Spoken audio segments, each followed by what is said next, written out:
ஜுவாலையாகவும் செய்கிறார். ஹல்லேலூயா. ஊழியக்காரரை என்ன பண்ணுறார்? அக்கினி ஜுவாலையாகவும் செய்கிறார். ஊழியக்காரன் சொல்லும்போது நீங்கள் உங்களை எல்லாரையும் தான் ஆண்டவர் சொல்கிறார். அவருக்காக வாழ வேண்டும், இல்லை அவருக்காக ஏதாவது செய்ய வேண்டும் என்று விரும்புகிற எல்லாருமே ஊழியர்கள் தான். ஹல்லேலூயா. எல்லாருமே ஆண்டவருக்காக நம்ம ஊழியம் செய்ய வேண்டும். பொதுவாகவே ஆண்டவர் ஊழியத்திற்கென்று சிலரை அபிஷேகப்படுத்தி அதிகாரப்படுத்தி எடுப்பார், அது சரிதான். ஆனால் எல்லாருமே ஆண்டவருக்காக நம்ம ஏதாவது ஒன்று செய்ய வேணும். ஏன்னா நாம் அவரை ருசித்திருக்கிறோம். ஹல்லேலூயா. சரி, அப்போது நம்ம ஆண்டவரை ருசித்திருக்கிறபடியால் ஆண்டவருக்காக நம்ம ஊழியம் செய்ய, இல்லைன்னா ஆண்டவருக்காக நம்ம வாழ நமக்கு தேவை என்ன, நமக்கு என்ன வேணும் அப்படின்னு சொன்னால், கர்த்தருடைய பரிசுத்த ஆவியானவருடைய அக்கினி நமக்கு வேணும். பரிசுத்த ஆவியானுடைய அக்கினி இல்லாமல் நம்ம ஆண்டவருக்காக வாழ்கிறதோ, ஒரு கிறிஸ்தவ ஜீவியம் வாழ்வதோ, நான் சொல்லுவேன் உண்மையிலே அது பிரயோஜனம் இல்லாத ஒரு வாழ்க்கை என்று நான் சொல்லுவேன். ஹல்லேலூயா. ஆண்டவருக்காக வாழ்ந்தான் அக்கினியாக வாழணும். இப்படி ஒரு தீர்மானம் நமக்கு வேணும். சும்மா நான் சர்ச்சுக்கு போவேன், என் கெசட்டில் என் பேர் கிறிஸ்தவ பேர் இருக்கும், சர்டிஃபிகேட்டில் எனக்கு கிறிஸ்தவ சர்டிஃபிகேட்டு, அப்படி அது ஒரு கிறிஸ்தவ வாழ்க்கை அல்ல. அது உலகம் வேணால் நம்மளை கிறிஸ்தவங்களை ஏற்றுக்கொள்ளலாம், இல்லை நம்ம பேர் வேணால் கிறிஸ்தவ பேர் தான் வச்சுக்கலாம். பைபிள் வாசிக்காமல், ஜெபம் பண்ணாமல், கர்த்தருக்கு பிரியமாக வாழாமல், ஒரு அக்கினி ஜுவாலையாக எரிந்து பிரகாசிக்காமல் வாழ்கிற வாழ்க்கை வேண்டாம். ஏசப்பா சொல்கிறார், தம்முடைய ஊழியர்களை தமக்காக வாழ வேண்டும் என்று விரும்புகிறவரை அவர் என்ன செய்கிறாராம்? அக்கினி ஜுவாலையாக என்ன பண்ணுறாராம்? செய்கிறார். இன்னொரு வார்த்தையில் சொன்னால், அக்கினி ஜுவாலையாக அவர் உருவாக்கி எடுக்கிறார். நம் ஆராதிக்கிற தேவன் அவர் அக்கினி ஜுவாலையாக இருக்கிறார். ஏசாயா 10:17 நீங்கள் பார்த்தீங்கன்னா, இஸ்ரவேலின் ஒளியானவர் அக்கினியும் அதன் பரிசுத்தர் அக்கினி ஜுவாலையுமாகி ஒரே நாளில் அவனுடைய முட்செடிகளை நெரிஞ்சல்களையும் தகித்து பட்சிக்கிறார் அப்படின்னு போட்டிருக்கு. ஹல்லேலூயா. அப்போ நம்ம ஆராதிக்கிற ஆண்டவர் இப்படி தான் இருக்கிறார். சொல்லுங்க, அக்கினியாக இருக்கிறார், அக்கினி ஜுவாலையாக இருக்கிறார். நல்லா புரியும். நம்ம ஆராதிக்கிற ஆண்டவர் எப்படி இருக்கிறார் அதை நல்லா நம்ம புரிந்து கொள்ளணும். ஹல்லேலூயா. அவர் எப்படி இருக்கிறார்? அக்கினி ஜுவாலையாக இருக்கிறார். அக்கினிக்கு என்ன வித்தியாசம்? அக்கினினா நமக்குள்ளே எரிகிறது, அக்கினி ஜுவாலைனா மற்றவங்களே அதை பற்றி பிடிக்கிறது. அக்கினி ஜுவாலைன்னு சொல்கிறது என்னது? மற்றவங்களை பற்றி பிடிக்கிறது. எசேக்கியேல் தீர்க்கதரிசி எசேக்கியேல் 8ஆம் அதிகாரத்தில் இயேசுவை தரிசிக்கிறார். எசேக்கியேல் 8ஆம் அதிகாரம் 2ஆம் வசனத்தில் இயேசுவை தரிசிக்கிறார். அந்த சிங்காசனத்தில் ஒரு புருஷன் உட்கார்ந்துருக்கிறத நான் பார்க்குறேன். அது இயேசு பூமியில் வர்றதுக்கு முன்னாடியே அவர் பார்க்குற ஒரு விஷயம். அப்போ அவர் சொல்கிறார், எப்படி அவருடைய தோற்றம் எப்படி இருந்ததா? வாசிங்க, எசேக்கியேல் 8:2 வாசிங்க. அக்கினி சாயலாய் தோன்றுகிற ஒருவரை கண்டேன். ஒரு அல்லேலூயா சொல்லுங்க. அல்லேலூயா. அவர் எப்படி தான் இருக்கிறாரா? பார்க்க எப்படி இருக்கிறாரா? சாயல் எப்படி இருக்கு? முகம் எப்படி இருக்குன்னு தெரியல, கண் எப்படி இருக்குன்னு தெரியல, ஆனால் சாயல் எப்படி இருக்கு? அக்கினியா இருக்கு. அடுத்த வாசிங்க. அவருடைய இடுப்புக்கு கீழெல்லாம் அக்கினியும் அவருடைய இடுப்புக்கு மேலெல்லாம் சொகுசாவை போல் பிரகாசிக்கிற சாயலுமாய் இருக்கிறார் அப்படின்னு சொல்லி வாசிக்கிறோம். இடுப்புக்கு கீழே எப்படி இருக்குது? அக்கினியா இருக்குது. இடுப்புக்கு மேலே அக்கினியும் சொகுசாவின் நிறம். இந்த சொகுசாவின் நிறம் என்று சொல்றது எப்படின்னா ஒரு பிரைட் எல்லோ, அதாவது கண்ணு பார்த்தா கண்ணு கூசுற ஒரு வெளிச்சம். இந்த சூரியன் பாருங்க, நீங்கள் ஒரு இதில் மஞ்சள் கலரில் சில நேரம் இதாக இருக்கும், ஒரு பொன் நிறமாக இருக்கும், அதே நேரத்தில் பார்க்க ரொம்ப சில நேரம் கண் கூசும். அதுதான் அந்த சொகுசாவின் நிறம். ஒரு எல்லோ கலந்த பொன் நிறமான கண்களை கூச வைக்கிற ஒரு நிறம். இயேசுடைய சரீரம் முழுவதுமாய் அப்படிதான் இருந்துதான். அல்லேலூயா. எவ்வளோ ஆச்சரியமா இருக்கு பாருங்க. எசேக்கியேல் 1ஆம் அதிகாரத்தில் இதை தான் சொல்றார். 27ஆம் வசனம் நினைக்கிறேன் இதை சொல்றார். வெளிப்படுத்தல் 1ஆம் அதிகாரம் 13ஆம் வசனத்திலையும் யோவான் இதுதான் சொல்கிறார். இயேசுவை பார்க்கும் பொழுது இப்படி தான் இருக்கிறார், அக்கினியாக தான் இருக்கிறார். தானியேல் பார்க்கும்போது சொல்றார், இயேசுடைய சிங்காசனங்கள் அக்கினியா இருக்கு, சக்கரங்கள் அக்கினியா இருக்கு. அவருக்கு முன்னாடி அக்கினி, நம்ம ஆராதிக்கிற ஆண்டவர் அக்கினியா இருக்கிறாருங்க. அல்லேலூயா. அக்கினி ஜோலையா இருக்கிறார். அப்ப ஆண்டவரை நம்ம நெருங்கணும்னா முதல் பாயிண்டே, நீங்க அக்கினியை எதுக்கு மாறணும்? ஊழியம் செய்யணும், அதெல்லாம் ரெண்டாவது இருக்கட்டும். முதல்ல ஒரு அக்கினிக்கு பக்கத்துல போகணும்னா நீங்க அக்கினியா இருக்கணும். ஆமாவா இல்லையா? நீங்கள் ஒரு அக்கினிக்கு பக்கத்தில் போனால் நீங்கள் எப்படி இருக்கணும்? நீங்கள் ஒரு அக்கினியாக இருந்தால் பக்கத்தில் போக முடியும், இல்லைன்னா அது உங்களை பாதிக்கும், நீங்கள் பக்கத்தில் போகவே முடியாது. ஹல்லேலூயா. சாத்ராக் மேஷாக் ஆபேத்நேகோவும் அக்கினியில தூக்கி போட்டாங்க. அவன் சொல்கிறான், அந்த ராஜா சொல்கிறான், நம்ம 3 பேரை போட்டோம், 4 பேர், 4வது ஆளின் சாயல் மனுஷகுமாரனுடைய சாயலில் நான் பார்க்குறேன். அக்னிக்குள்ளே அவங்க உலாவி வர்றாங்க. அப்போ நம்ம ஆராதிக்கிற தேவனே அக்னியாக தான் இருக்கிறார் என்பதை நம்ம மறந்து போகக்கூடாது. ஹல்லேலூயா. சங்கீதம் அதுபோல் நீங்கள் சங்கீதம் 148 கூட நம்ம வாசிக்கிறோம், அக்னியே, கல்மலையே, உறைந்த மலையே, மூடு பனியே, அவர் சொற்படி செய்யும் பெருங்காற்று. அப்போ நீங்கள் அக்னியாக இருக்கணும்னா அவர் சொல்படி செய்யணும். இதில் நான் நினைக்கிறேன், அக்னின்னு சொல்கிற நம்மளை தான் ஆண்டவர் சொல்கிறாரு அப்படின்னு தாழ்மையாக விசுவாசிக்கிறேன். அக்னியே அப்படின்னு சொல்லிட்டு கடைசி வார்த்தை வாசிங்க, அவர் சொல்படி செய்யும் பெருங்கா. அப்போ அக்னி அவர் சொல்படி செய்கிறது, அவர் என்ன சொல்கிறாரோ அதைப்படி செய்கிறது அக்னி. ஹல்லேலூயா. சரி, அப்போ கர்த்தர் நம்மளை ஏன் அக்னி ஜுவாலை ஆக்க வேண்டும் அப்படின்னு சொல்லி ஒரு 2 காரியத்தை மட்டும் நான் சொல்ல விரும்புகிறேன். எத்தனை பேருக்கு இவ்வளோ நேரம் நான் பேசினது புரியுது? ஹல்லேலூயா. எபிரேயர் 1ஆம் அதிகாரம், எபிரேயருக்கு எழுதின நிருபம் 1ஆம் அதிகாரம் 6ஆம் வசனமும் 7ஆம் வசனம் வாசிங்க. எபிரேயர் 1, 6, 7.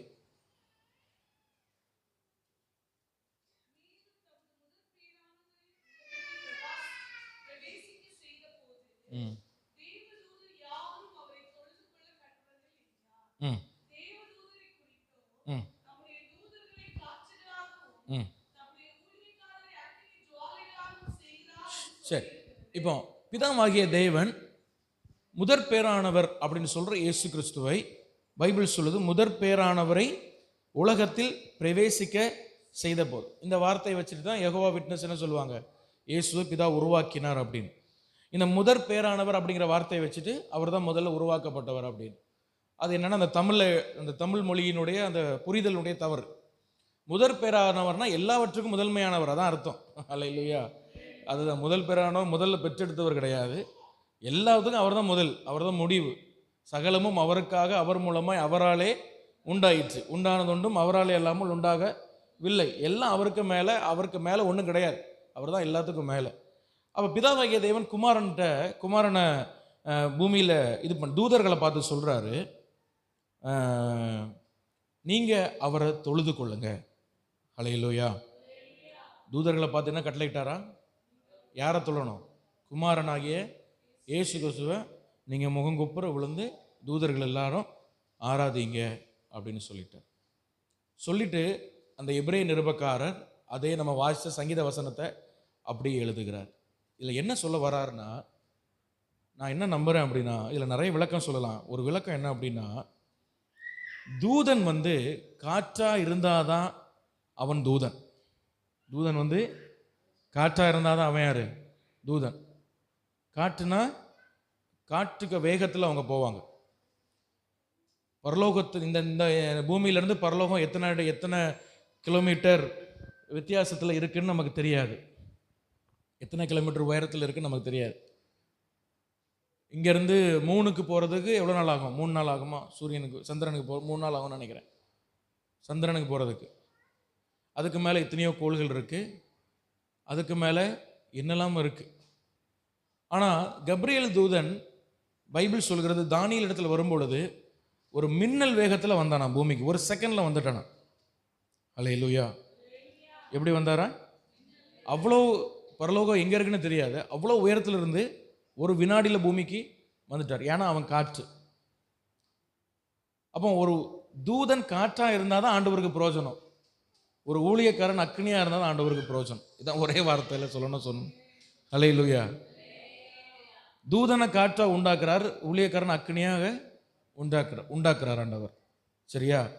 அப்போ நம்ம அக்னியாக இருக்கணும்னா நம்ம அவரை தொழுது கொள்ளணும். இன்னொரு வார்த்தையில் சொல்லணும்னா, நம்ம தொழுது கொள்ளணும். நம்ம என்ன நினைக்கிறோன்னா, அவரை ஆராதிக்கணும் அப்படின்னு நினைக்கிறோம். ஆராதிக்கிறதில்ல, நமக்கு அவர் மட்டும்தான் எஜமானாக இருக்கணும். நம்ம அவரை மட்டும்தான் நேசிக்கணும். அவர் மட்டும்தான் நமக்கு முதற் பேரானவராக, எல்லாவற்றுக்கும் முதன்மையாக இருக்கணும். நான் திரும்ப சொல்கிறேன், நம்ம அவருக்கு மட்டும்தான், அவர் நமக்கு மட்டும்தான், அவர் தான் நமக்கு எஜமானாக இருக்கணும். நம்ம அவரை மட்டும்தான் நேசிக்கணும். அவர் நமக்கு முதன்மையாக இருக்கணும்.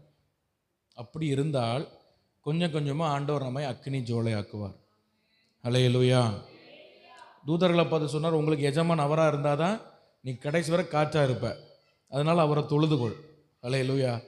அதே போல் ஊழியக்காரர்கள் நமக்கும் சொல்கிறாரு, நீங்கள் ஒழுங்காக அவரை தொழுது கொள்ளுங்க. தொழுது கொள்ளுதல் என்று சொன்னால் வாரத்துக்கு ஒருக்கா வந்து அட்டெண்டன்ஸ் போடுற தொழுதலை சொல்லலை. என்ன தொழுது கொள்ளுதல்? அணுதினமும் அவரை பின் செல்லணும். அவர் நமக்கு எஜமானாக இருக்கணும். இயேசு சொன்னால் 2 எஜமானுக்கு ஊழியம் செய்ய முடியாது. நீங்கள் உங்களுக்கு யார் எஜமான்?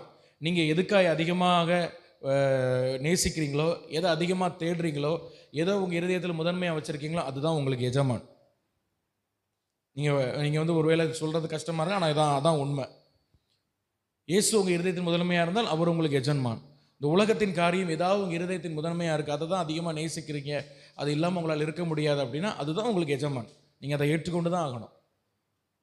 அப்போ ஏன் இன்றைக்கி நம்ம அக்கினி ஜோலையாக மாற முடியலன்னா, நம்ம எஜமான் வேற யாரோ. நம்ம தொழுது கொள்கிறோம், அட்டெண்டன்ஸ் போடுறோம், வந்து ஆராதிக்கிறோம், ஞானஸ்நானம் எடுத்தாச்சு, அபிஷேகம் பெற்றாச்சு, எல்லாம் சரிதான். ஆனால் நம்முடைய எஜமான் யாராக இருக்கணும்?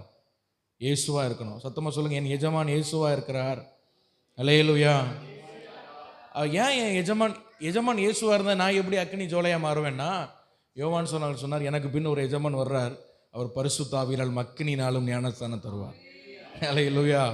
அப்போ ஏன் எஜமான் பரிசுத்த ஆவியினாலும் அக்கினினாலும் ஞானஸ்தானம் கொடுக்கிறவர். இந்த உலகத்தில் வேறு எந்த எஜமானாலும் எந்த காரியத்தை நீங்கள் முதன்மையாக நினச்சாலும் அதால் உங்களை அக்கினியாக மாற்ற முடியாது, உங்கள் வாழ்க்கையை பிரயோஜனமாக்க முடியாது. நம்முடைய எஜமான இயேசு கிறிஸ்து, அவர் அக்கினினாலும் பரிசுத்தாவினாலும் நமக்கு ஞானஸ்தானம் கொடுக்கிறவர். அல்லேலூயா. அப்போ அவர் நமக்கு எஜமானாக இருக்கணும்னா நம்ம அவரை முதன்மையாக நேசிக்கணும். அவரை அனுதினம் அவருடைய பாதத்தில் விழுந்து, அவர் பாதத்தில் உட்கார்ந்து, அவருக்காக நேரத்தை செலவழித்து, அவரை நேசித்து, அவரை சுவாசித்து, அவருக்காக ஜீவித்தால் அவர் அந்த எஜமான் நம்மை பரிசுத்தாவியினாலும் அக்கினினாலும் அனுதினமும் நமக்கு ஞானஸ்தானம் தருவார். அல்லேலூயா, அல்லேலூயா, அல்லேலூயா. சரி, இப்போ ஒரு வசனம் நம்ம வாசிக்க போகிறோம். ஆதியாகமம் 3வது அதிகாரம் 24ஆம் வசனம் வாசிங்க. ஆதியாகமம் 3:24.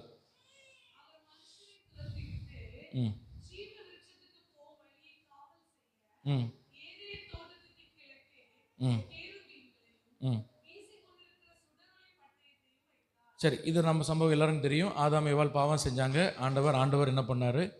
ஏதேன் தோட்டத்தை விட்டு அவங்கள வெளியே அனுப்பிட்டார். இப்போ வெளியே அனுப்பின தேவன் இனி ஏதேன் தோட்டம் தேவையில்லை. மனுஷனுக்கு இனி ஏதேன் தோட்டம் தேவையில்லை.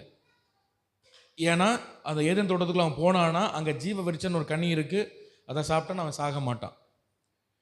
எனவே ஆண்டவர் என்ன பண்ணார்னா, கேருபீன்கள் அப்படின்னு சொல்கிற ஒரு தூதர் கூட்டம்.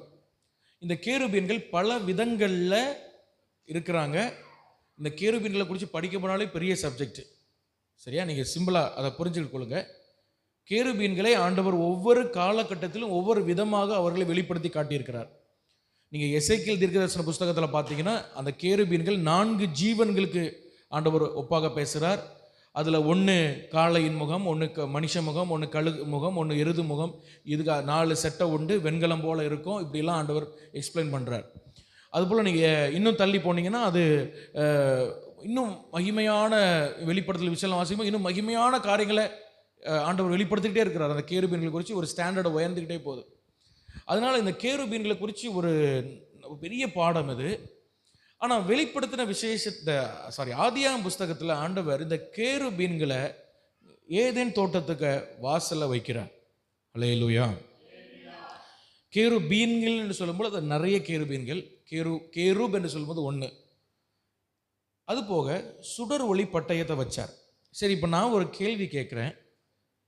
ஆண்டவருக்கு மனுஷன் ஏதேன் தோட்டத்துக்குள்ளே போக வேண்டான்னு இருக்குல்ல, அப்போ ஒரே அடியாக ஏதேன் தோட்டத்தை எடுத்துட வேண்டியதானே? எதுக்கு அந்த வாசல் மட்டும் அடைக்கணும்? இனி மனுஷன் உள்ளே போகக்கூடாது அப்படின்னு ஆண்டவர் நினைக்கிறார், அப்படின்னு பிதா என்ன பண்ணுறாரு நினைக்கிறார். அப்போ அதை ஒரே அடி எடுத்துட வேண்டியதானே, இல்லை அழிச்சிட வேண்டியதானே, இல்லை ஏதாவது அப்படி எப்படியே அதை கொண்டு போயிட பூமியிலிருந்து? எதுக்கு அவர் பூமியில் வச்சார்? அதில் தான் ஆண்டவருடைய பெரிய ஞானமே இருக்குது. அல்லேலூயா. ஆண்டவர் எதையுமே நம்மளை மாதிரி சும்மா செய்கிறவர் இல்லை. எல்லாத்துக்கும் முன்னாடி ஒரு காரணம் உண்டு. ஆமேன்னு சொல்லுங்க. ஹல்லேலூயா. ஏய் இழுத்து போட்டுறாத. சரி, இப்போ இந்த சுடரொளி பட்டயத்தை குறித்து பார்ப்போம். கேருபீன்கள் நிறைய இருக்கிறாங்க. பட்டயம் எத்தனை தான் இருக்கு? ஒன்று தான் இருக்கு. அது என்ன பண்ணுதுன்னா சுத்திக்கிட்டே இருக்கு.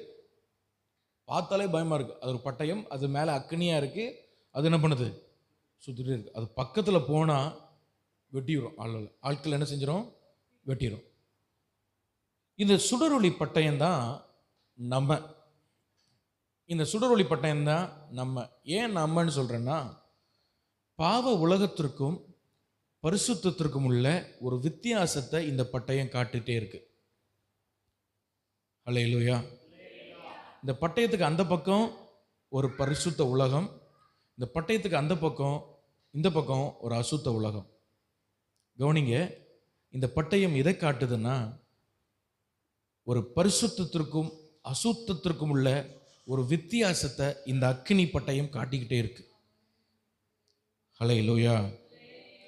தேவனுடைய பரிசுத்த அளவை இந்த அக்கினி பட்டயம் காட்டிக்கிட்டே இருக்கு. நான் சொல்றேன், நீங்க ஒரு அக்கினி பட்டயமா மாறணும். ஏன்னா என்னன்னா, இந்த உலகத்தில் பரிசுத்தம் என்ன என்று நிறைய பேர் தெரியாமல் இருக்கிறாங்க. அவர்களுக்கு நீங்கள் அதை காண்பிக்கிறவர்களாய் மாற வேண்டும். பரிசுத்தத்திற்கும் அசுத்தத்திற்கும் உள்ள வித்தியாசத்தை நீங்கள் காண்பிக்கிற ஒரு அக்கினி பட்டயமா நீங்க மாற வேண்டும். எத்தனை பேர் விரும்புறீங்க? கை தூக்கி ஆண்டவர்கிட்ட கேளுங்க. ஆண்டவரை, நான் ஒரு அக்கினி பட்டயமா இருக்கணும்.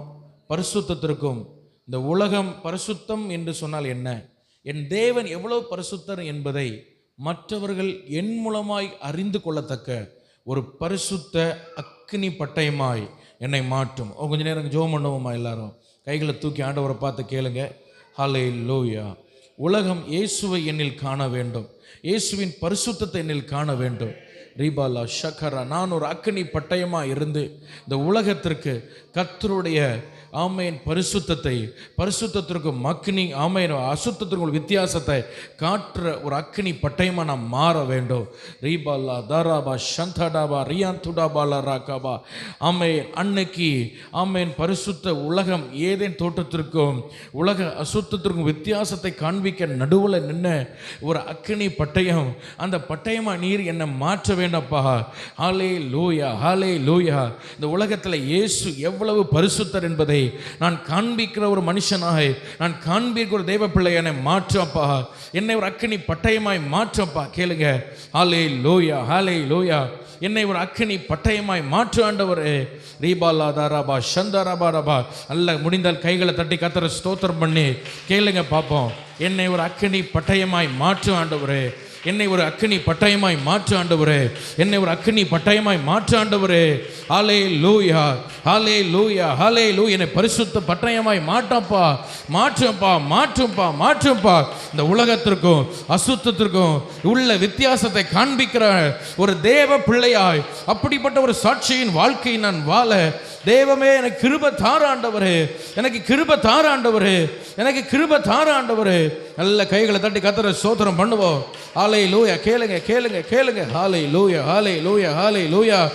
Jesus mighty name, Jesus mighty name. இயேசுவின் நாமத்தில், இயேசுவின் நாமத்தில். ஹல்லேலூயா, ஹல்லேலூயா. சரி, இப்போ இந்த கேருபீன்கள் என்ன, இதை நம்ம புரிந்து கொள்ளணும். ஹல்லேலூயா.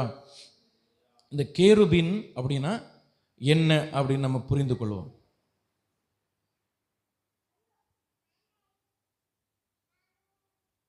இப்போ ஆண்டவர் ஏன் இந்த ஏதேன் தோட்டத்தை எடுக்காம பூமியில வச்சிருந்தார்? கவனிக்கிறீங்களா? ஏன் இந்த பூமியில வச்சிருந்தார் அப்படின்னா, ஆதாம்கிட்ட ஒரு காரியத்தை சொல்றார். ஆதாமே, சொல்லாம சொல்றார் மாதிரி சொல்லலாம். நீ இன்னைக்கு இதை இழந்துட்ட, இன்னைக்கு இதை இழந்துட்ட. ஆனா இந்த இழப்பு நிரந்தரம் அல்ல. ஹல்லேலூயா. இந்த அந்த பரதீசு என்கிற இந்த இழப்பு நிரந்தரம் அல்ல. மீண்டும் இந்த பரதீசுவை தர இயேசுவாகிய ஒரு தெய்வம் இந்த பூமியில் வருவார். அவர் மீண்டும் மனுஷன் இழந்ததை அவனுக்கு திரும்ப கொடுப்பார். அப்போ ஆதாம்கிட்ட ஆண்டவர் சொல்றாரு, ஆதாமே, நீ நீ நீ இதை பார்க்குற நீ உள்ளே போக முடியல. ஆனால் ஒரு நாள் வரும், நீ அந்த மகா பரிசுத்த ஸ்தலத்துக்குள்ளே போக, நீ தேவனுடைய உன்னத சிங்காசனத்துக்கு போய் அவரோடு கூட பக்கத்தில் உட்கார அளவுக்கு ஒரு பெரிய உறவை நான் வச்சுருக்கிறேன் அப்படின்னு சொல்லி காண்பிக்க தான் ஆண்டவர் அந்த ஏதேன் அங்கே வச்சுருந்தாருன்னு நான் நம்புகிறேன். ஆமென்னு சொல்லுங்கள். ஹல்லேலூயா. அதில் ஒரு பாடத்தை ஆதாமுக்கு கற்றுக் கொடுக்குறார், நமக்கு கற்றுக் கொடுக்குறார். எப்படின்னா, கேருபீன் அப்படிங்கிற அந்த தூதனை வச்சு தான். சரியா? இப்போ வாசிங்க, அந்த கேருபீன் எந்த பக்கத்தில் இருந்தது? வாசிங்க, கரெக்டாக சொல்லுங்கள் பார்ப்போம். தோட்டத்தில் எந்த பக்கத்தில் இருந்தது? வாசி, இப்போ தான் வாசிய. இங்கே இருந்து தோட்டம் வாசல் எது பக்கம் இருந்து? கிழக்கு. Very good. அப்பா, ஒரு ஆளாக கண்டுபிடிச்சிட்டு. ஏதேன் தோட்டம் வாசல் எங்கே பக்கம் இருக்கு? பைபிளில் ஆவியானவர் நல்ல பைபிள் வாசிக்கும் போது ஒவ்வொரு வார்த்தையும் நம்ம உன்னிப்பாக வாசிக்கணும். ஏன்னா ஒரு வார்த்தை கூட தேவையில்லாமல் பைபிளில் இல்லை. நம்ம நிறைய நேரங்களில் இந்த வம்ச வரலாறு படிப்போம் பாருங்கள், நமக்கு போர் அடிக்கிற சப்ஜெக்டே அதுதான். ஆனால் அதில் கூட அது பயங்கரமான ஆழங்கள்லாம் இருக்குது. சரி, அப்போனா கிழக்கில் என்ன இருக்குது? இது ஒரு கற்பனை படம் தான். என்ன, கேருபீன்கள் இப்படி இருந்திருக்கலாம், இல்லை வேற மாதிரி இருந்திருக்கலாம். அப்படி சரி, கிழக்கில் வாசல் இப்படி இருந்திருக்கலாம், இல்லைன்னா ஒரு கற்பனை படம். இந்த லாஸ்ட் நீங்கள் பாருங்கள், கிழக்கில் அந்த வாசல் இருக்குது. அந்த வாசலை தாண்டி போனால் உள்ள என்னது? மகிமை உள்ள, பிரசன்னம், தேவனுடைய மகிமை உள்ள இருக்குது. இப்போ ஆண்டவர் ஆசரிப்பு கூடாரத்தை யார்கிட்ட செய்ய சொல்கிறாரு? மோசேட்ட செய்ய சொல்கிறாரு. ஆசரிப்பு கூடாரத்தை மோசேட்ட செய்ய சொல்கிறார். மோசேட்ட செய்ய சொல்லும் பொழுது வாசல் எந்த பக்கம் வைக்க சொன்னார் தெரியுமா? ஆதி யாத்ராகமம் 27:13 நீங்கள் படித்து பாருங்கள். யாத்ராகமம் 27:13 வாசிங்க. ஆசரிப்பு கூடாரத்தின் வாசல் எந்த பக்கம் இருந்துன்னு.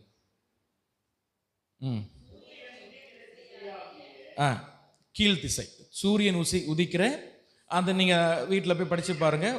ஆசரிப்பு கூடாரத்தில் ஒவ்வொரு காரியமாக சொல்லிட்டு, சூரியன் உதிக்கிற திசை எந்த பக்கம்? சூரியன் எங்கே உதிக்கும்? கிழக்கு பக்கம்.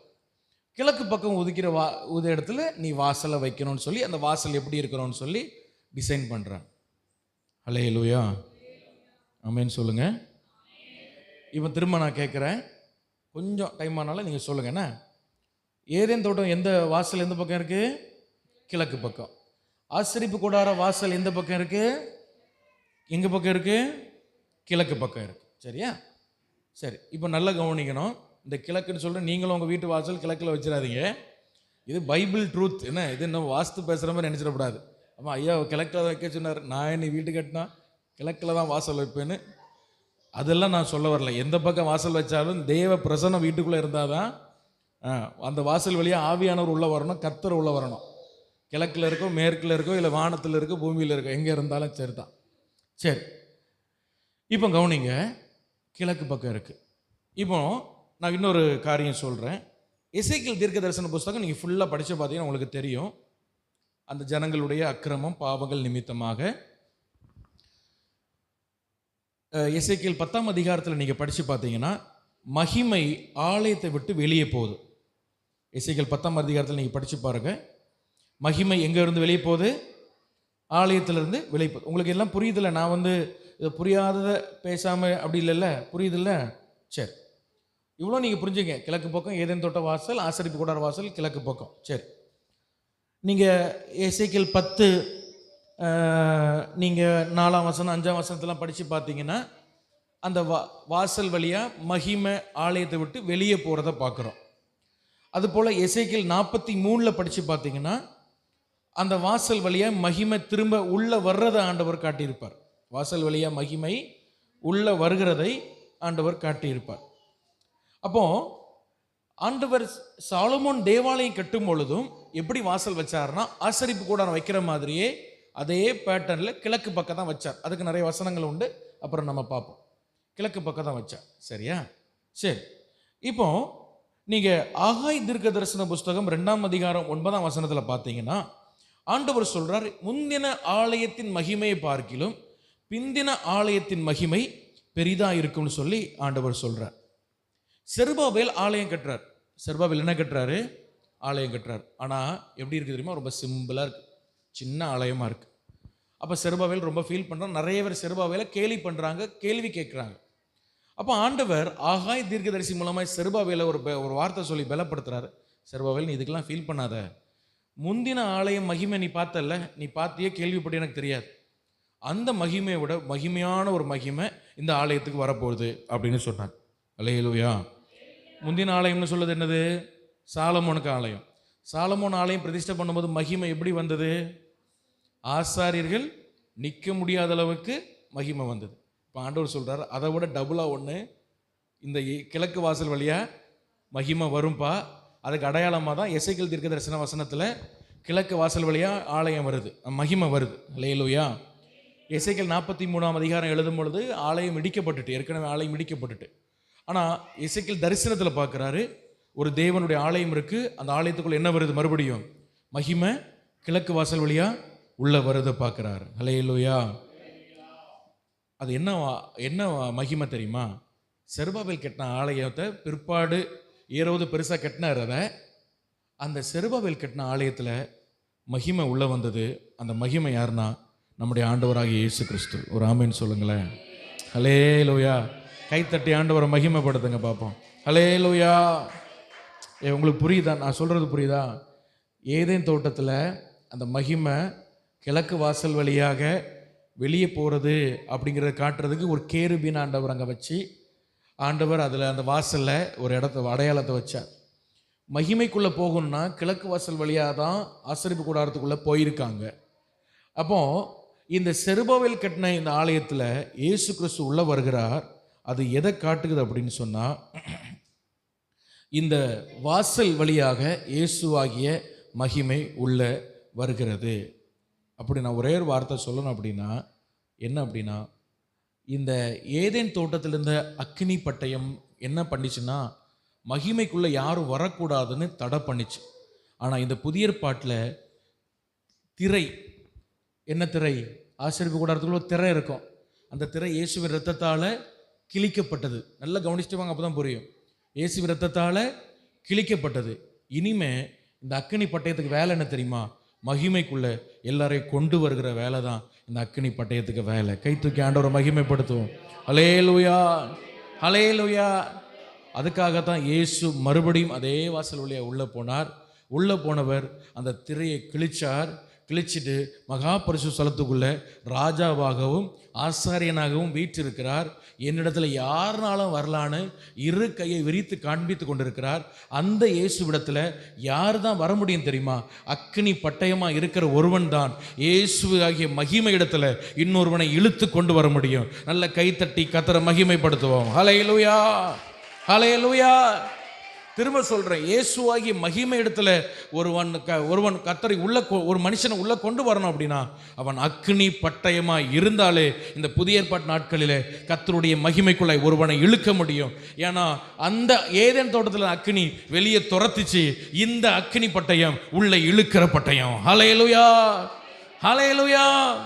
இந்த உலகத்தில் இயேசுவை அறியாமல், இயேசுவென்கிற தெய்வத்தை அறியாமல் அநேகர் இந்த பூமியில் சுற்றி கொண்டு இருக்கிறாங்க. அவர்களை கர்த்தரண்டை நடத்துகிற ஒரு அக்கினி பட்டயமாய் கர்த்தர் நம்மை மாற்ற வேண்டும். ஹல்லேலூயா. நம்ம வெளியே துரத்துற பழைய ஏற்பாட்டு அக்கினி பட்டயம் அல்ல, உள்ள இழுக்கிற புதிய ஏற்பாடு அக்கினி பட்டயம். ஹல்லேலூயா, ஹல்லேலூயா. ஏன்னா முன்னாடி அந்த பட்டயம் வெளியே துரத்துச்சு. அந்த பட்டயம் என்ன பண்ணிச்சு? வெளியே துரத்து. காரணம் என்னன்னா, திரை கிழிக்கப்படலை. திரை என்ன பண்ணலை? கிழிக்கப்படலை. ஆனால் இயேசு கல்வாரி சிலுவையில் மரிக்கும் பொழுது பைபிள் சொல்லுது, அந்த பரிசுத்த ஸ்தலத்துக்கும் மகா பரிசுத்த ஸ்தலத்துக்கும் அந்த இடையில் இருந்த திரை, அந்த திரை மேலிருந்து கீழ் வரைக்கும் அப்படியே கிழிந்து போனது. அது என்ன காட்டுதுன்னா, இயேசு என்னிடத்தில் எல்லாரும் வரலாம், ஆசாரியன் மட்டுமல்ல எல்லாரும் என்னிடத்தில் வரலாம். ஹல்லேலூயா. அப்போ நீங்கள் எப்படிப்பட்ட பட்டயமாக இருக்கணும் தெரியுமா? ஆண்டவரே, கர்த்தராகிய இயேசுவண்டை இழுக்கிற ஒரு அக்கினி பட்டயமாய் நாம் மாறணும். ஹல்லேலூயா.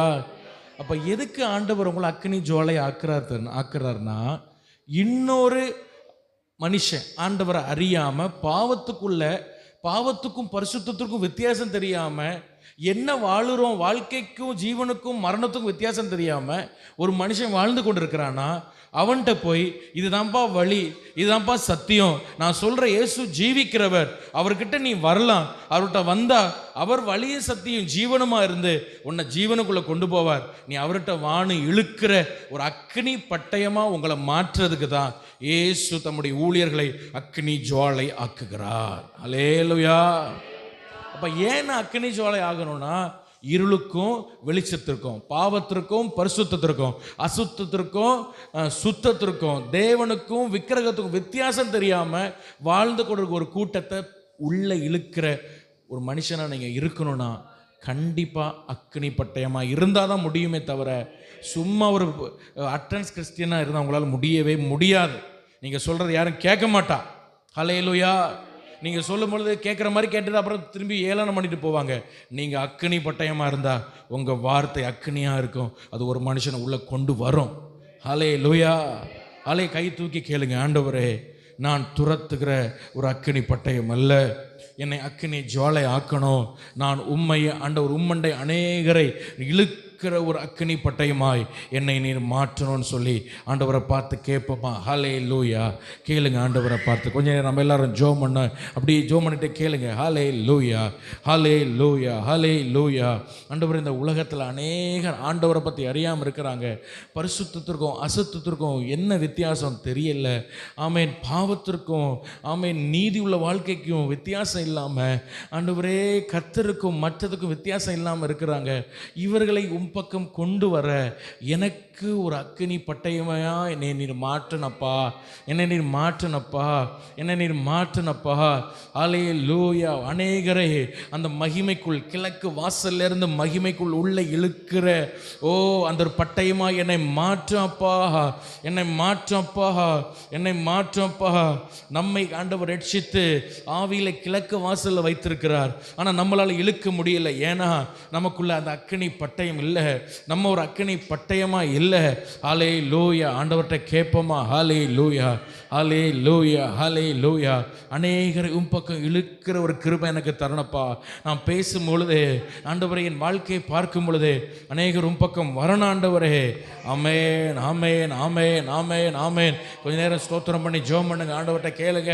ரீபாலா தூடாபா சந்தாரா கந்தாலா ராபா தீராபா கபாலாரா கபாலா ஷகரா ரதியாந்தரா துடாமா கந்தரபா கபலபாரா கபலபரபா. ஹல்லேலூயா, ஹல்லேலூயா, ஹல்லேலூயா. ஸோ முதல்ல உங்களுக்கு அக்னி ஜுவாலையா ஆண்டவர் ஏன் உங்களை ஆக்குகிறார்னா, நீங்கள் ஒரு அக்னி பட்டயமாக இருந்து அநேகரை உள்ளே கொண்டு வர, கிழக்கு வாசல் வழியாக மகிமைக்குள் கொண்டு வர. ஆமென், ஹல்லேலூயா. சரி, இன்னும் ஒரே ஒரு காரியம் மட்டும் சொல்லி நான் ஜெபம் பண்ண போகிறேன். என்னாகமம் 22ஆம் அதிகாரம் 3ஆம் வசனமும் 4ஆம் வசனமும். என்னாகமம் 22, 3, 4.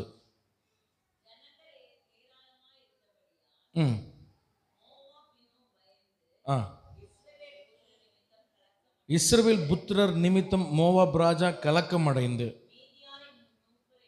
மீதியானின் மூப்பரை நோக்கி,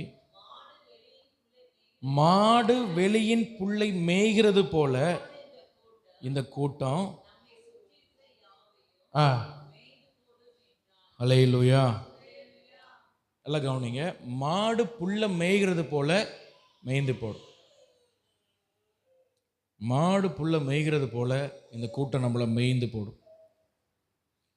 இந்த மீதியானின் ராஜா, அந்த மோவாப் ராஜா அப்படி பயப்படுறான் இஸ்ரவேல் ஜனங்களை பார்த்து. ஏன்னா இந்த இஸ்ரவேல் ஜனங்கள் சாதாரண ஜனங்கள் அல்ல.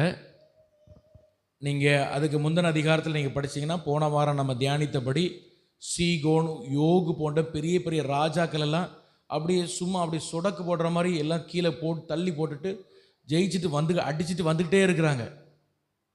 ஹல்லேலூயா. சீகோன், ஓகெல்லாம் பயங்கரமான ராட்சதர்கள், அவங்களாம் பக்கத்தில் நிற்க முடியாது, எல்லா தேசமும் பயப்படும். ஆனால் இந்த இஸ்ரவேலர்கள் அசால்ட்டாக எல்லாம் அடித்து போட்டு வந்துகிட்டே இருக்கிறாங்க. இவங்க பயப்பட்டனான். ஓகு சீகோனில் அடிச்சுட்டா நம்ம ஒன்றுமே கிடையாது, மாடு புல்லை மேய்கிறது போல் என்ன செஞ்சிடும், இந்த கூட்டம் நம்மளை மேய்ஞ்சிடும். எபிரேய மொழியில் இந்த மாடு புல்லை மேய்கிறது இருக்குது தெரியுமா, இதே வார்த்தையும் எலியாவின் பலிபீடத்தில் அக்கினி இறங்கி தண்ணீரை நக்கி போட்டதுன்னு ஒரு வார்த்தை வரும். நீங்கள் அதை வாசிக்கலாம். 1 ராஜாக்கள் 18:38 நீங்கள் எழுதி வைத்துக் கொள்ளுங்க. 1 ராஜாக்கள் 18:38 அந்த வார்த்தை வரும். அக்கினி எலியாவின் பலிபீடத்தில் இறங்கி தண்ணீரை என்ன பண்ணிட்டு நக்கி போட்டது. இந்த ரெண்டும் ஒரே வார்த்தை. எந்த ரெண்டு ஒரே வார்த்தை? மாடு புல்லை மேயும் சொல்லுறல, மேய்ந்தது போல இந்த கூட்டம் நம்மளை மேய்ந்து போடும், அந்த வார்த்தையும் அக்கினி இறங்கி தண்ணீரை நக்கி போட்டதுன்னு சொல்கிற ரெண்டு வார்த்தையும் எபிரேய மொழியில் ஒரே வார்த்தையாக ஆவியானவர் எழுதி வச்சிருக்கிறார். ஹல்லேலூயா. இப்போ நான் என்ன சொல்ல வரேன்னா, மோவாப் ராஜா என்ன சொல்கிறாருன்னா, அக்கினி நம்மளை பட்சிக்கிறது போல் இந்த ஜனம் நம்மளை பட்சித்துறோன்னு பயப்படுறாரு. ஒரே வார்த்தையில் சொன்னால் அதான் சொல்கிறார். ஹல்லேலூயா. அதில் எப்படி போட்டிருக்கு? மாடு மேய்றது போல் மேயிரும் போடுறாரு. ஆக்சுவலி உண்மையாக சொன்ன எப்படி சொல்லணும்னா, எபிரேய மொழியில் அதை மொழி பெயர்க்கணும்னா, எப்பா அக்கினி ஒரு இடத்துல விழுந்து எரிச்சிடுற மாதிரி இந்த ஜனம் நம்மளை எரிச்சிட்டு போயிடும், அப்படி நக்கிட்டு போயிடும், அப்படி எரிச்சிட்டு போயிடும். அப்படிப்பட்ட ஜன கூட்டம் இது. ஹல்லேலூயா. காரணம் என்னன்னு தெரியுமா? உபாகமம் புஸ்தகத்தில் நம்ம வாசிக்கிறோம். உபாகம் 3:9 வாசிங்க. ஏன் அவங்க அப்படி பயந்தாங்கன்னா, உபாகமம் 9:3 வாசிங்க. உபாகமம் 9:3 நான் வாசிக்கிட்டா, உன் தேவனாகிய கர்த்தர் உனக்கு முன்பாக கடந்து போகிறவர் என்பதை இன்று அறிய கடவாய். அவர் பட்சிக்கிற அக்கினியைப் போல அவர்களை அழிப்பார், அவர்களை உனக்கு முன்பாக விலப்பண்ணுவார் அப்படின்னு ஆண்டவர் சொல்றார். அப்போ இஸ்ரவேல் ஜனம் ஒரு 25-30 லட்சம் ஜனங்கள் போயிட்டு இருக்கிறாங்க. முன்னாடி போகிறது யார் தெரியுமா? அக்கினி மயமானவர் நடந்து போயிட்டு இருக்கிறாரு. முன்னாடி யார் நடந்து போயிட்டு இருக்கா? சும்மா ஒரு தெய்வம் போல ஒரு அக்கினி போயிட்டு இருக்கு. அது என்ன பண்ணுதுன்னா, இவங்க யுத்தம் பண்றாங்களோ இல்லையா, அதுவே பிடிச்சி பச்சித்து அவ்வளவு வரையும் சுட்டு இருக்குது. ஹல்லேலூயா. அக்கினி மயமானவர் அவர்களுக்கு முன்னாகவே நடந்து போகிறார். அவருடைய எதிரிகள் எல்லாம் அவரே அந்த அக்கினி சுட்டரிக்குது. இது மோவாப் ராஜா பயப்பட்டு சொல்றான், அக்கினி மயமானவர் அவங்க முன்னாடி போறாரு, இந்த ஜனம் நமக்குள்ள வந்தாங்கன்னா மாடு ஒரு அக்கினி ஒரு இடத்துல இறங்கி சுட்டரிக்கிற போல நம்மளை எரிச்சிடும், நம்ம தேசத்தையே ஒன்னில்லாம ஆக்கிரும்னு சொல்லி அவன் பயப்படுறான். ஹல்லேலூயா. ஆமென் சொல்லுங்க. ஹல்லேலூயா. ஆனால் உங்களுக்கு ஒன்று தெரியுமா? இந்த மோவாப் ராஜா, நம்ம போன வாரம் படித்தோம், மோவாப் தேசத்தை இஸ்ரவேல் ஜனங்களுக்கு ஆண்டவர் கொடுக்க மாட்டேன்னு ஏற்கனவே சொல்லிட்டார். சொன்னார் மோவாப் தேசம் உனக்கு கிடையாதுப்பா அப்படி. ஆனால் இவனுக்கு தெரியாது, இந்த பாலாக் ராஜாவுக்கு தெரியாது. ஆனால் ஆண்டவர் சொல்லிட்டார், மோவாப் தேசம் உனக்கு கிடையாது, அதனால நீ ஒன்று பண்ண. ஆனாலும் அவன் பயந்தான். அவன் என்ன செஞ்சான்? பயந்தான். சரி, உனக்கு கிடையவே கிடையாது என்று சொன்ன ஒரு ராஜ்யத்தின் ராஜாவை பயந்தார்னா, நம்ம இந்த புதிய ஏற்பாட்டு நாட்களில் ஒரு ராஜ்யத்தை அழிக்க ஆண்டவர் நம்மளை வச்சிருக்கிறார். அது என்ன ராஜ்யம் தெரியுமா? பிசாசின் ராஜ்யம். ஒரு ஆமென் சொல்லுங்க. ஹல்லேலூயா. இந்த புதிய ஏற்பாட்டு நாட்களில் ஒரு ராஜ்யத்தை அழிக்க கர்த்தர் நம்மளை வச்சிருக்கிறார். அது எந்த ராஜ்யம்? பிசாசின் ராஜ்யம். பிசாசின் இயேசு இந்த பூமிக்கு வந்த நோக்கம் என்ன தெரியுமா? ஒன்று, பாவத்தை மனுஷனை விடுவிக்க. ரெண்டாவது, அவர் சொல்றார், பிசாசின் கிரியைகளை அழிக்கவே நான் பூமிக்கு வந்தேன். ஹல்லேலூயா. அப்போ இஸ்ரவேல் ஜனங்களுக்கு கட்டளையே இல்லை, நீ மோவாபா பிடின்னு கட்டளை இல்லை. ஆனாலும் அவன் பயப்படுறான்னா, நமக்கு ஒரு கட்டளை இருக்கு, அந்த ராஜ்யத்தை நீ பிடிக்கணும். என்ன ராஜ்யம்? இந்த பூமியில் அனைத்தும் பிசாசின் ராஜ்யம் ஆங்காங்கே கட்டி வச்சிருக்கிறான். ஒவ்வொரு மனுஷனுக்குள்ள அவன் கட்டி வச்சிருக்கிறான். அந்த ராஜ்யத்தை நீ பிடின்னு நமக்கு கட்டளை இருக்கு. அப்போ நான் அந்த ராஜ்யத்தின் ராஜாவாகிய பிசாசு எந்த அளவுக்கு பயப்படுவோம் நம்மளை பார்த்து. ஹல்லேலூயா. நீ மோவாபை பிடிக்காதன்னு சொன்ன அந்த பாலாக் ராஜாவே பயப்பட்டானா, நீ பிடின்னு ஆண்டவர் நம்மளை அதிகாரப்படுத்தி வச்சு இந்த புதிய ஏற்பாடு நாட்களில் நம்மளை அதிகாரப்படுத்தி வச்சிருக்கிறாரு. ஹல்லேலூயா. நம்மளை அதிகாரப்படுத்தி வச்சிருக்காரு. மத்தேயு 12ஆம் அதிகாரம் 28ஆம் வசனம் வாசிங்க. அதில் ஆண்டவர் அழகா சொல்றார். மத்தேயு 12ஆம் அதிகாரம் 28, 29 வாசிங்க. நமக்கு ஒரு அதிகாரம் ஆண்டவர் அதில் கொடுத்திருக்கிறார், நம்ம என்ன செய்யணும்னு. 12, 28, 29. நான் தேவனுடைய ஆவியினாலே பிசாசுகளை துரத்துகிறபடியால் தேவனுடைய ராஜ்யம் உங்களுக்குள்ளே வருகிறது. ஹல்லேலூயா. அடுத்த வசனம் வாசிங்க. அன்றியும் பலவானை முந்தி கட்டினால் ஒழிய.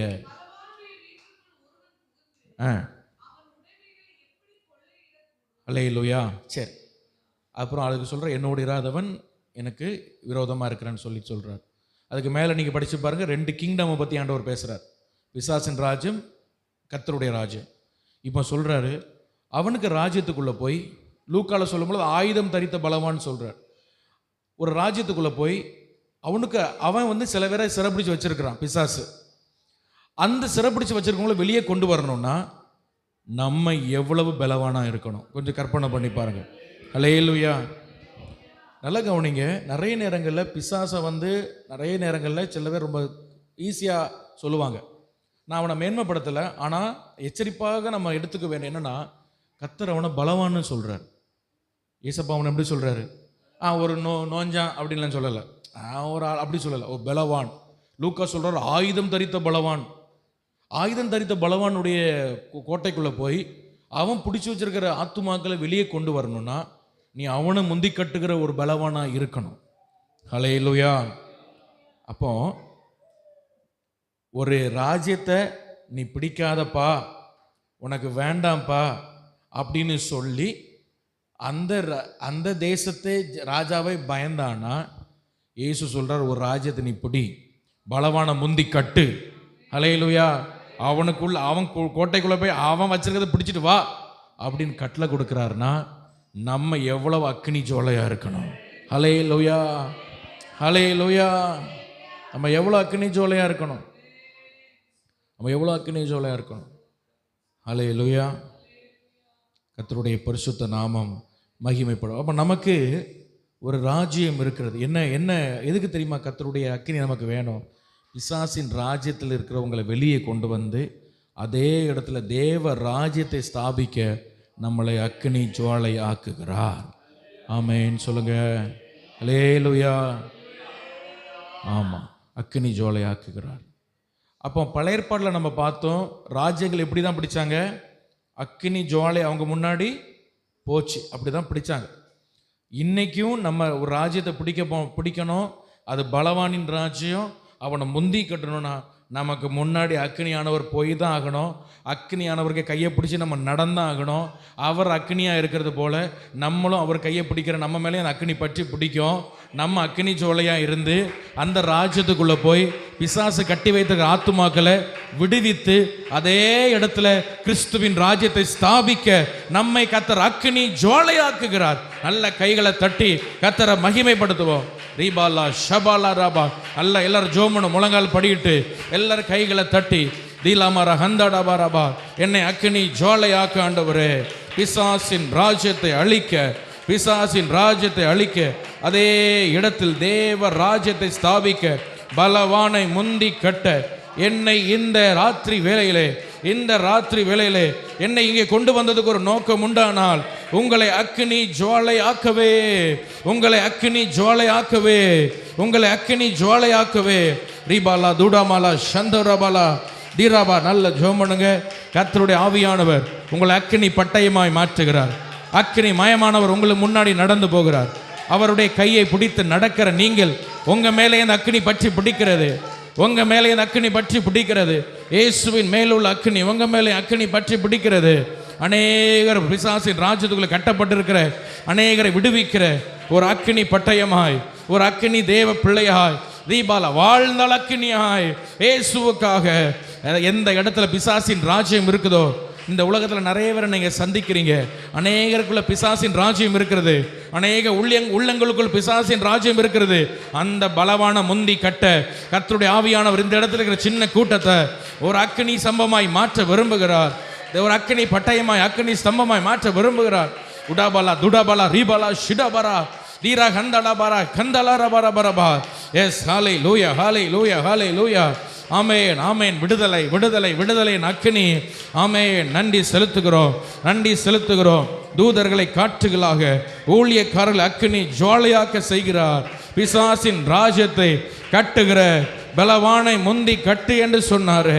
ஹல்லேலூயா, ஹல்லேலூயா, ஹல்லேலூயா, ஹல்லேலூயா. ஆமென், ஆமென், ஆமென், ஆமென், ஆமென், ஆமென்.